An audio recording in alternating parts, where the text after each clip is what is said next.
All right, behind the scenes in England, our Trade Minister Dan Tehan is working overtime to get a free trade agreement with Britain and the EU signed off on.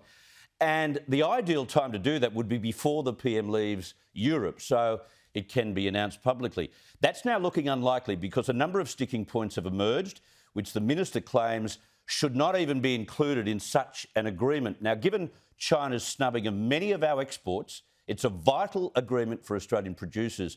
Joining me now to get across what's at stake and to give us an update on assistance for farmers at the moment is Agriculture Minister David Littleproud. David, thank you very much for your time. Thanks for having me, mate. This free trade agreement with Britain and the EU is far from settled. Is it true that we're squabbling about animal welfare and carbon emissions? How are they connected to trade? Well, it's a little bit more complicated than that, and obviously we'd welcome a free trade agreement with the UK, but we won't be rushing it. We've got 14 other free trade agreements that our government's been able to secure, and obviously we're working with the UK to try and help them get their first one of any substance after their Brexit exit from the EU. So we're working with them, we're making sure we get it right.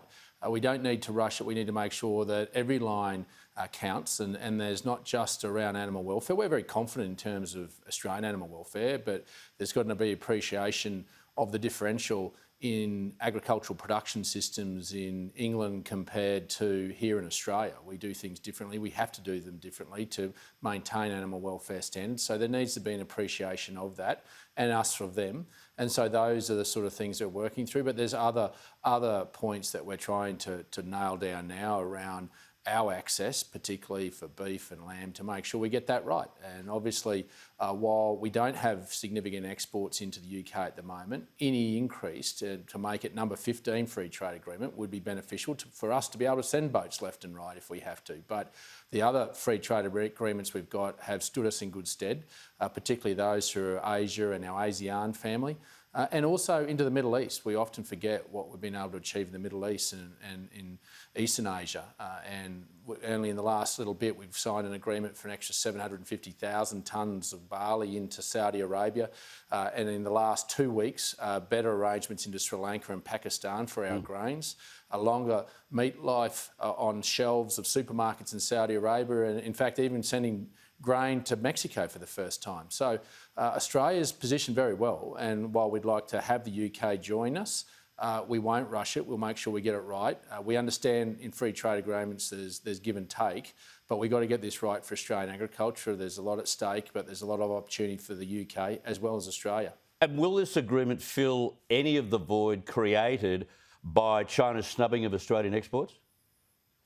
Well, we're already filling it, and that's the exciting thing, is because we're not a bulk producer, we're a premium end producer. And as I've just said, around those markets that we've sent barley, where we had considerable trouble with China, and in fact gone to the WTO on to get arbitrated, we've been able to find new agreements into the Middle East and into South America to be able to fill those voids.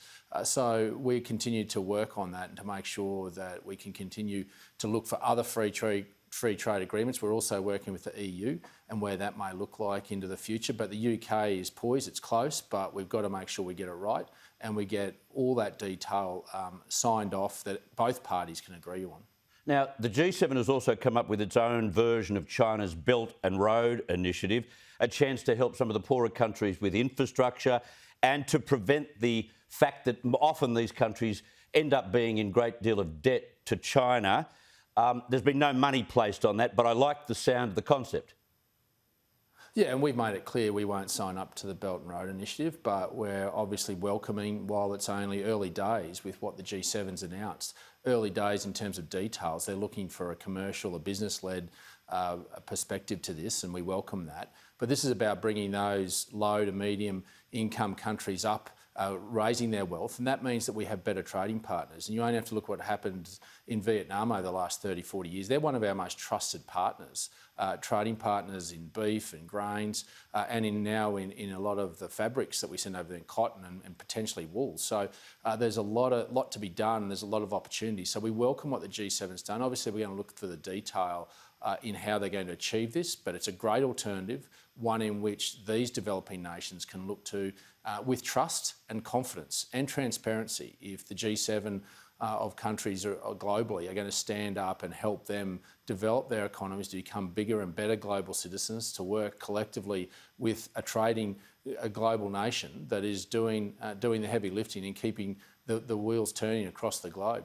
Now, on behalf of parts of rural Australia, where are we up to now in terms of financial support for farmers who are battling this mice plague?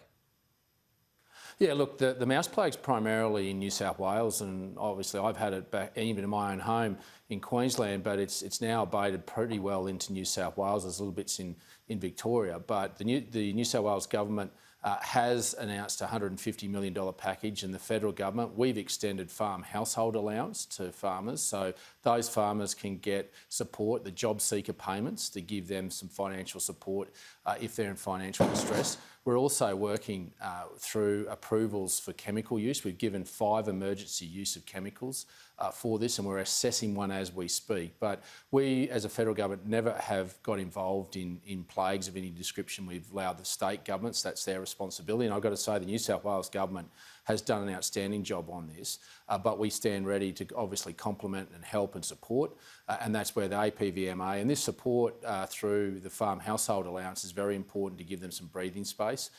But we're going to work with them, and hopefully the weather will turn to advantage us and start to level some of these mice and take some of the pressure off in some of these parts of New South Wales. I mean, I've had them through my own bed and chewed through my own jammies, so I know what these people are going through. It's absolutely abhorrent.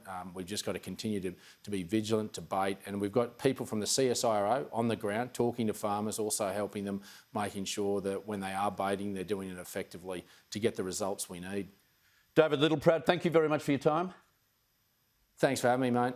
Good on you. Agriculture Minister David Littleproud.